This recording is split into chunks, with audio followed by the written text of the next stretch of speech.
5, 4, 3, 2, 1, 0.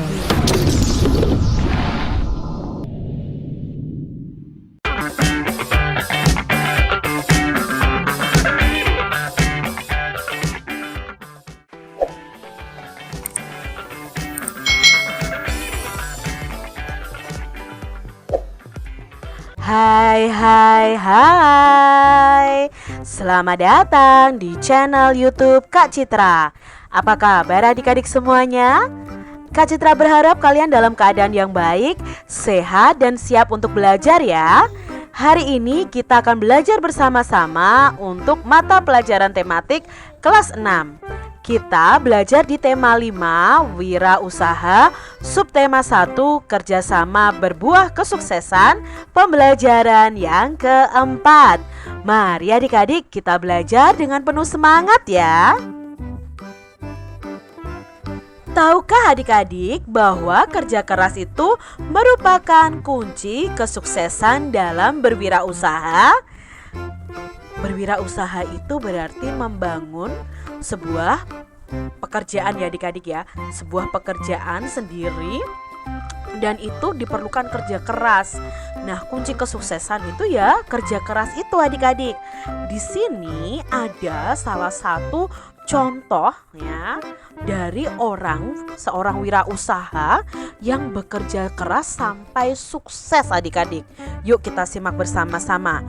Kerja keras yang berbuah kesuksesan. Terlahir dari keluarga yang kurang mampu, membuat Reza Nur Hilman harus berpikir keras membantu kehidupan keluarga. Di tengah himpitan ekonomi keluarga, suatu hari Reza mengambil keputusan untuk menjual keripik singkong. Keberanian untuk menjadi penjual keripik singkong yang terkesan murahan dan dianggap sebagai makanan tradisional perlu diacungi jempol. Gagasannya dalam mengolah keripik singkong ternyata mampu membuat makanan kecil tersebut digemari dan mempunyai nilai jual lebih. Produk tersebut bahkan berhasil mendunia. Kesuksesan yang diraih oleh Reza adalah berkat kerja kerasnya. Pria berusia 24 tahun ini memulai wirausaha dari nol. Sekarang penghasilan yang diperoleh Reza menembus miliaran rupiah. Kesuksesan tidak datang dengan sendirinya, tapi untuk mencapainya diperlukan kerja keras dan keyakinan. Nah, ini tadi kisah inspiratif dari Reza adik-adik yang dia berwirausaha dari nol, menjual keripik singkong sampai dia bisa menjadi pengusaha sukses yang hasilnya itu miliaran rupiah. Itu berkat kerja kerasnya dan keyakinannya dalam bekerja adik-adik. Jadi perlu kita contoh ya. Apa yang melatar belakangi Reza Nur Hilman ini memulai wirausaha keripik singkong? Ya, yang melatar belakangi adalah adanya himpitan ekonomi keluarga. Karena dia itu berasal dari keluarga yang kurang mampu. Lalu, apa yang dapat kamu pelajari dari kisah hidup Reza Nur Hilman tadi? Yang bisa kita pelajari adalah untuk mencapai kesuksesan kita harus bekerja keras dan yakin. Kalau adik-adik ingin berprestasi, ya kalian harus belajar dengan tekun dan kalian harus yakin dengan kemampuan kalian. Contoh ini Reza Nur Hilman. Jika kamu adalah Reza Nur Hilman, apa yang akan kamu lakukan untuk terus mengembangkan usahamu? Ya tentunya terus bekerja keras ya adik-adik ya. Terus melakukan inovasi rasa.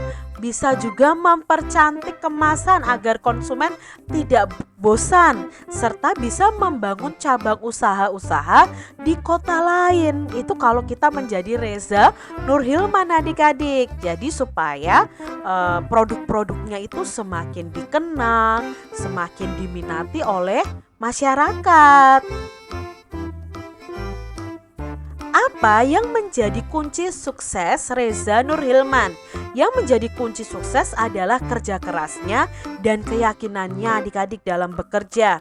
Ya, dia pasti sukses, itu pemikirannya, lalu diikuti dengan kerja keras. Nah, itu ya adik-adik ya. Kalau kalian ingin mencapai sesuatu, kalian harus kerja keras. Apakah kamu pernah menerapkan sikap kerja keras dalam kehidupanmu? Coba adik-adik jelaskan. Pasti pernah ya. Misalnya untuk mendapatkan nilai yang baik, kalian harus kerja keras. Kerja kerasnya apa? Ya belajar. Kalau kalian ingin menang lomba, kerja kerasnya apa? Berlatih, belajar. Itu contoh kerja keras yang bisa kalian lakukan dalam kehidupan kalian masing-masing. Tahukah kamu bahwa produk keripik singkong Indonesia sudah banyak yang diekspor ke berbagai negara ASEAN? Keripik singkong tersebut dikirim dalam berbagai kemasan adik-adik. Jadi sudah terkenal ya sampai ke negara lain nih. Produk keripik singkong hasil dari Indonesia. Apakah adik-adik masih ingat contoh-contoh formulir yang sering digunakan dalam kehidupan sehari-hari? Pada pembelajaran sebelumnya kita sudah belajar tentang formulir adik-adik ya. Nah adik-adik ada formulir lomba, ada formulir untuk mengikuti ekstrakurikuler, ada formulir untuk bergabung dengan suatu organisasi atau mengikuti kegiatan. Nah kita sering biasanya menggunakan formulir dalam kehidupan sehari-hari. Formulir untuk mendaftar sekolah ya, biasanya kita mengisinya. Nah adik-adik, apa saja yang kamu ketahui tentang formulir? Nah formulir merupakan selembar kertas yang berisi identitas diri yang digunakan untuk tujuan tertentu, untuk bergabung dengan organisasi tertentu, untuk mengikuti kegiatan tertentu. Itu namanya formulir, selembar kertas yang berisi identitas. Tetapi sekarang dengan majunya zaman, formulir itu bisa dibuat secara online. Jadi kita mengisinya itu dengan menggunakan handphone atau laptop adik-adik. Jadi formulirnya tidak berbentuk kertas lagi. Jadi sudah maju ya zamannya. Kapan kita bisa biasanya menggunakan formulir? Nah, ketika mendaftar sekolah baru, mendaftar di puskesmas, ketika akan mengikuti lomba, mengikuti ekstrakurikuler, mendaftar pekerjaan. Itu adalah saat kita mengisi formulir ya adik-adik ya. Mungkin ada contoh yang lain kalian bisa sebutkan. Apa saja yang harus kamu tuliskan dalam formulir? Nah, formulir tadi kan isinya identitas diri. Berarti ya tentunya yang kita isikan adalah identitas diri. Lalu tujuan mengikuti suatu kegiatan. Di situ juga biasanya tertera tanda tangan juga. Jadi ini yang harus kita tuliskan dalam formulir. Demikian tadi adik-adik pembahasan kita di tema 5, subtema 1 pembelajaran yang keempat. Semoga video pembelajaran ini bermanfaat untuk adik-adik semuanya. Dan sampai jumpa lagi di video pembelajaran Kak Citra selanjutnya. Tuhan memberkati. Jangan lupa tekan tombol subscribe, lalu tekan loncengnya, tekan juga tombol like, lalu share ke media sosial kalian. Jangan lupa untuk ikuti media sosial Kak Citra. Terima kasih.